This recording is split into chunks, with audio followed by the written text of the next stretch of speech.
a messenger of the devil, a bloodthirsty military officer, incredibly satanic and wicked.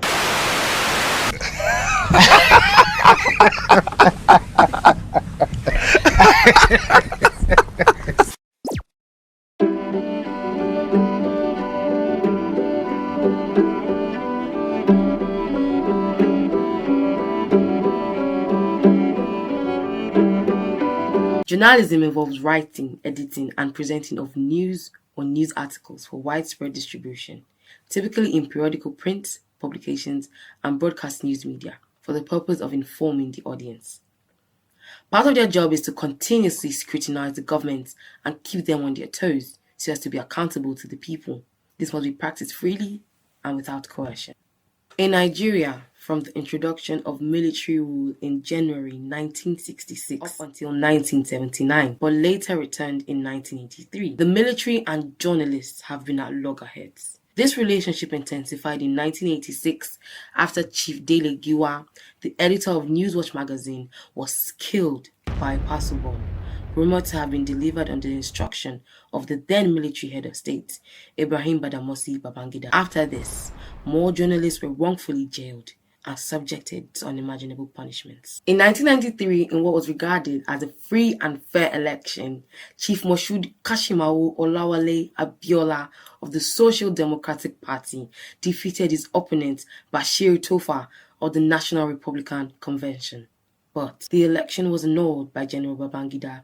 It is true that the presidential election was generally seen to be free, fair, and peaceful.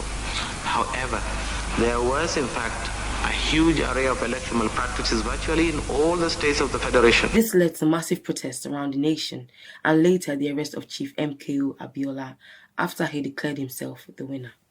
An action which received more protests and backlash from the media and activists.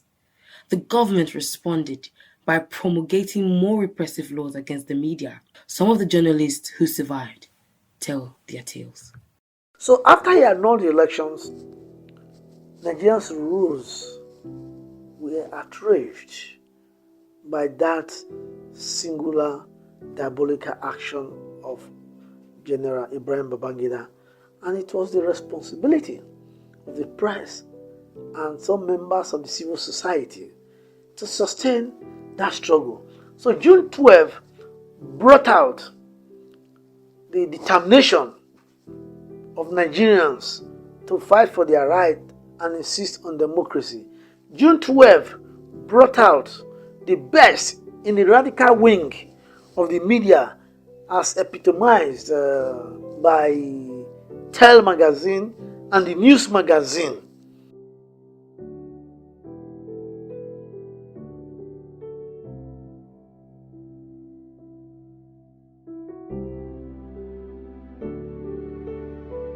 We were prepared to pay the price.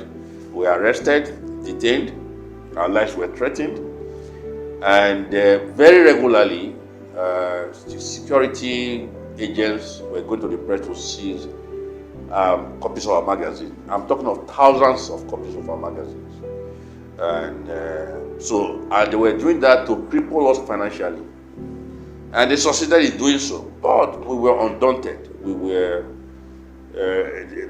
to use the popular Nigerian parlance, no shaking, you know. We were not moved by that threat. We were not intimidated.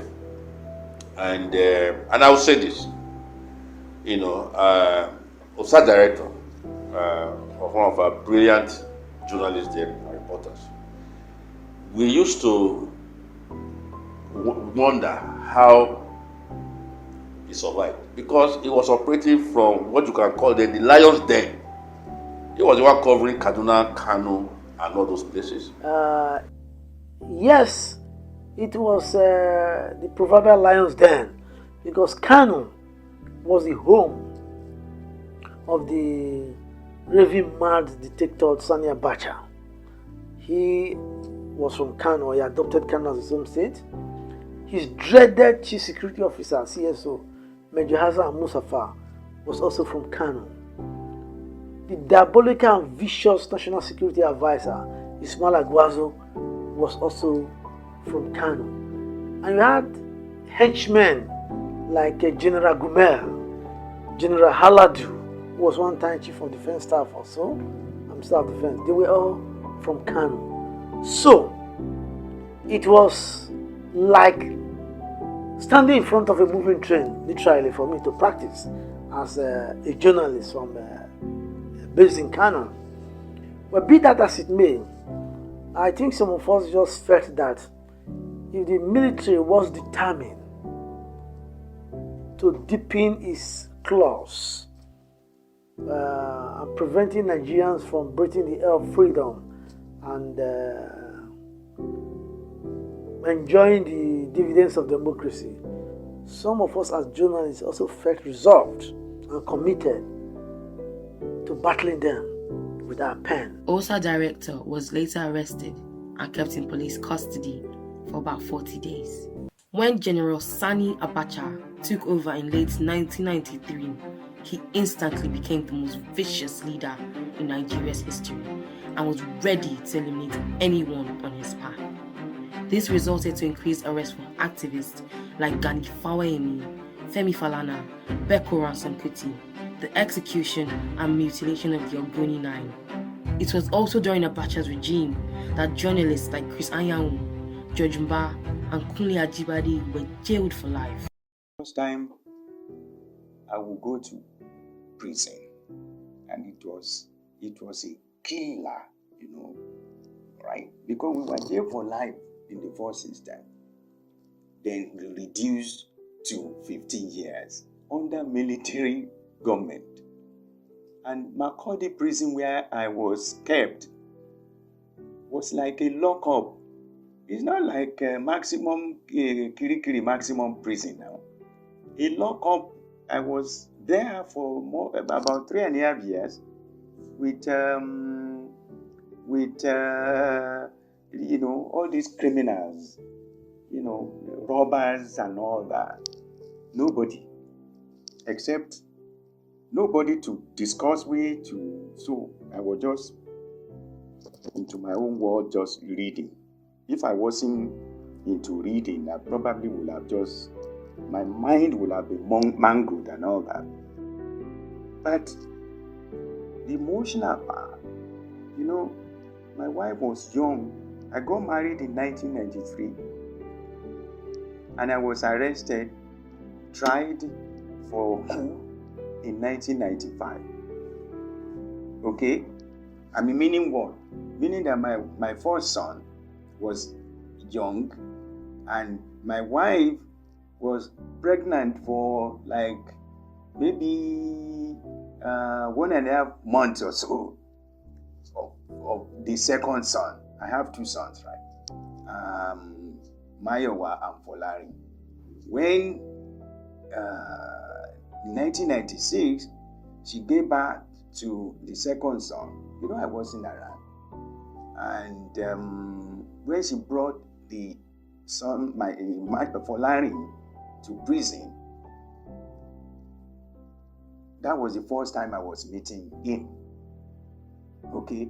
And when my first son saw me, because I had beard now, okay, he couldn't recognize me. You just put yourself in my position. I'm trying to simplify, to make it look simple, but it wasn't. Around the time Kunle Ajibade was in prison, Richard Akinola, a judiciary editor for Concord and Masters, faced his own trials. When I was in Concord, because of my weekly column, on the human rights column and legal affairs column, those columns were quite daring. So, and which of course culminated in my abduction in October 1996. It was the assassination of Parawane. Parawane was the Nadeko leader, one of the key Nadeko leaders or key financiers as well. Of course, he was assassinated, ostensibly by government agents. So, and of course, in an attempt to cover up their tracks, they brought a set of guys purporting to be the suspect. But the government claimed it was armed robbery, not assassination. So I was in Mention Con the day they brought that first set of suspects. Then the next adjourned date, they brought different sets of people. So I captured the two photographs and I now published them side by side, two different sets of suspects, and to expose all the chicanery they were doing. So, and which actually now exposed them, and they didn't like it. So, which now led to my abduction. So one Sunday I came to the office at about 5 p.m. I said, okay, let me have a stroll. Let me just stretch my leg. So I came to the main gate. I came out from the main gate. So, and shortly after, apparently they had been waiting for me. So they were in a page 504. That's a watercolor. So they came, and apparently I thought, those are these Kabu guys. So they thought maybe I was waiting for a Kabu. So as soon as they stopped in front of me, so two of them just came out with gun and said, "You are so person, you are Richard Akinola." And before I could gather my sense together, they had grabbed me, threw me inside the car, and just zoomed off. Journalists abroad were also involved in the struggle. Radio Kudirat, a broadcast organization in the United Kingdom, run by Kayode Fayemi and Dele Momodu, was actively involved in exposing the military's ill activities. Well, because we were abroad, we got information from different sources in Nigeria and outside Nigeria. We had access to members of the diplomatic community. We had access to international media. We had access to different kinds of people. And so we exchanged useful information, amongst ourselves. For example, I was more particular about my boss, Chief Moshood Abiola, his state of health, his state of, general well-being, what was happening to him in detention. So how do we get him out of detention? So these were some of the issues that really concerned us. And I worked closely, for example, with Senator Bola Ahmed Tinubu, as we called him then, and even on one occasion, twice, we held meetings with some German mercenaries. We wanted them to storm Nigeria and come and rescue Abiola from detention. Wow. But he couldn't fly eventually because there were so many conditions attached to it. For these suicide journalists, they are not concerned with whether they are appreciated by scholars and the government, but rather with how the country has turned out. For me, it's not about whether people appreciated what we did, the contributions we made, the efforts we put in. It's about what we fought for had turned out to be. The Nigeria we